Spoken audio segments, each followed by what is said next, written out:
go to the back. They were fixing the passenger side mirror on the 48 car, and now he will have to start from deep in the field lead. Good stuff, Dave. Thanks very much. We'll keep an eye on that. The official pace car for today's Cookout 400 is the 2025 Toyota GR Supra. And there it is. How many times will we see that at the front of the field tonight? How many cautions are we going to see? How much action are we going to see? Well, it's Saturday night short track racing at its best here in Richmond. We like to bring you some insider information, some eavesdropping each and every race. And let's join the pole sitting car from RFK Racing of Ryan Priest for a pre-race pep talk. Here it is. All right, boys, today we be elite. I know each and every one of you has it because we've seen it. We're starting from the pole. This stop you can start from. Let's go do this.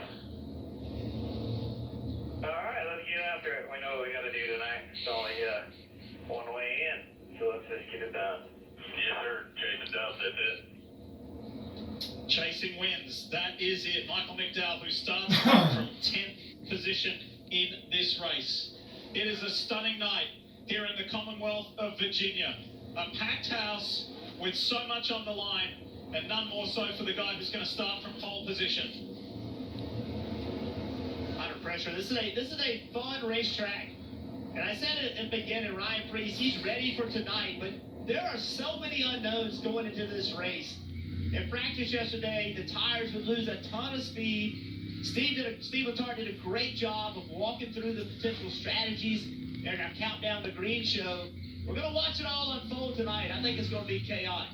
Stevie's made it up from the Peacock pit box just in time, mate. It's electric on pit road, electric in the stands. It took me a couple minutes because it's a packed house out front. You mentioned pit strategy. Tire conservation is going to be right on top of mine. Right Ready! First stage dip. That's a long way to go in a set of good years. Now, I mean, he does sit in a comfortable playoff. Ready! He hasn't won since Homestead last year. He'd like to put Pace that car is in. right here, right now, tonight. Green flag is out. Boogie, boogie, boogie. Let's go racing next. Richmond Raceway! Yeah. Let's go. The Cookout 400 here in Richmond is underway, and the poleman Ryan Priest leads the field. Wheel iron about row 7. He jumped up, made it 3 wide, picked up some spots.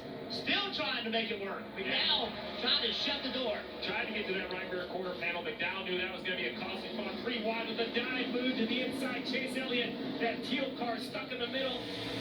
That's Bubba Wallace down on the low side for 2311 Racing. What a stretch he's having at the moment. That team is in form, and ever since he won the Brickyard 400, Jeff, there is no looking back.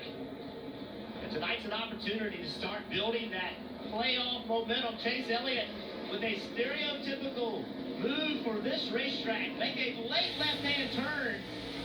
Trying to gain that position, getting into turn 1. And you'll see Alex Bowman a couple of cars back. We did have that pre-race report, but fortunately for the 48 team, it did keep its original starting position. BuildSubmarines.com on board for Brad Keselowski. A lot of the conversation about tire wear. How hard can you run early in a run, Steve? Can you be aggressive with these tires? Are you going to hurt them? That's something I think these drivers and teams are going to learn throughout the night. In practice, they just lost so much grip in 50 laps, nearly 3 seconds. But that was in the heat of the day. Now the sun's starting to set. The drivers now know the limitations. They're the best stock car drivers in the world. But that's why in pre-race we mentioned drivers like those 3 right there, the 11 of Denny Hamlin, the 6 of Brad Keselowski, the 9 of Chase Elliott. I think that experience will show. Remember when you had tire wear at Bristol? It was the wily veterans that showed up. At the back of the pack, if you're a Joey Logano fan, he has made up 3 positions fairly swiftly. Here's the Hunt Brothers pizza onboard camera. He's just got past Corey Heim as he tries to weave his way through. Well, he's got to go, because if he doesn't, he's going to get lapped. That's the danger in losing track position. They'll get around to you quick.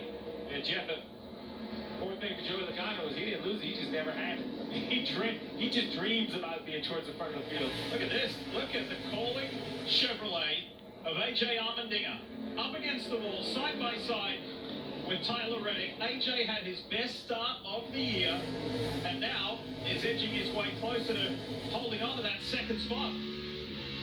Conversation with AJ. He wasn't real happy with his car at Racefield yesterday. He was a little surprised that he qualified as well as he did, so they needed to make some adjustments. Needed to get the front end to work a little bit better. Looks like they've done it. He told me today, I am going to try as hard as I have ever tried to get this thing done. The biggest challenge is balance and tires. Haven't we heard that before? That's it, Steve. Yeah. Good handling car. Don't wear the tires out. It sounds easy. Xfinity Mobile on board for Taylor Reddick. It was a really eclectic mix, Steve, at the end of qualifying. Certainly say in the top 15. Just it was mixed up with the likes of Armendinger being as high as he has. Michael McDowell having a good qualifier. I mean, it was different drivers in interesting positions. And people in prominent positions not necessarily locked into the playoffs. And, you know, shame on me a year ago. Austin Dillon showed speed in practice. I didn't believe it. I just didn't. I hadn't seen the three have that raw speed. And then he comes out, and I know he won the race in controversial fashion, but the truth is, until he kind of flubbed that final restart, he had to win. It was his race to win. And that's why I'm not ruling out any of these other cars that you mentioned, right? I learned my lesson a year ago. So which one of these other drivers are going to show up now with only 2 races left? Or will it be like a William Byron, right here hanging tough on the outside of the 77? Because just as the other conversation is, the drivers that are in the playoffs, I mean, remember, SVG won a week ago. We don't expect him to be a championship contender. I think he would say that even on his own, right, learning the ovals. But that leaves the regulars, right? Who has the momentum? Who has something motivating them heading to the playoffs? Yeah, I think it's important to enter the playoffs knowing you and your team are where you need to be. Confidence makes a difference. When things start going poorly for you, Steve, and it does, there's adversity for every team in the playoffs. You have to have confidence that you know what to do to get yourself out of it. Yeah, you're clear, Just looking to roll back, he's there, just outside. It's the fight for 9th. The LA on board from Alex Bowman shows us Austin Cindric. Kevin Hamlin, the spotter, was the radio you heard. Very calmly, almost like he's riding along with his driver. Just information, encouragement. This would be a great look at just how, you know, the cars are driving as we get longer into this run now. 13 laps complete, and here comes AJ Allmendinger. The speed continues out of college racing. Earlier this week, if I had asked either of you on the 15th lap of this race, would you say Ryan Preece, AJ Allmendinger? I think I know the answer. If Jeff says yes, he's lying. It's good. That's what we want at this point in the season.